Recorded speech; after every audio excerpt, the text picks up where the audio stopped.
Make sure to subscribe to our channel to stay updated with our latest videos. The shocking reality of life in the royal family.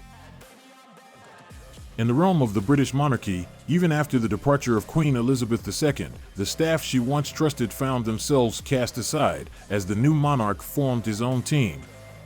Among those left out in the cold was Angela Kelly, the Queen's trusted aide and personal dressmaker. Recently, Charles evicted Kelly from her home in Windsor, but offered her another residence far away from the royal palace. Kelly expressed her dissatisfaction on social media, referring to ungrateful people. However, Charles added to her troubles by imposing a non-disclosure agreement, forbidding her from using words like king and palace in her books.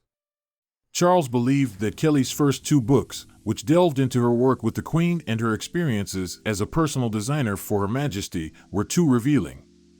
He argued that such books stripped the royal family of its magic and mystique, potentially harboring unsightly and exposing stories.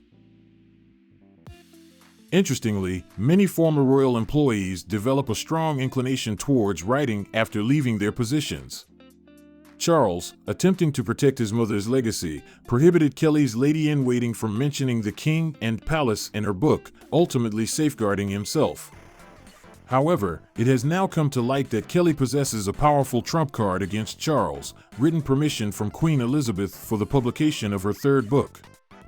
This Liverpool dockworker's daughter, as the British press has nicknamed Angela Kelly, outsmarted the king by securing a house and the opportunity to write books, despite his ban.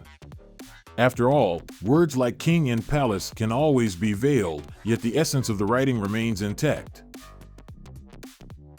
This is undoubtedly a formidable weapon in her arsenal, to have such a letter from Queen Elizabeth II, said an insider to the publication.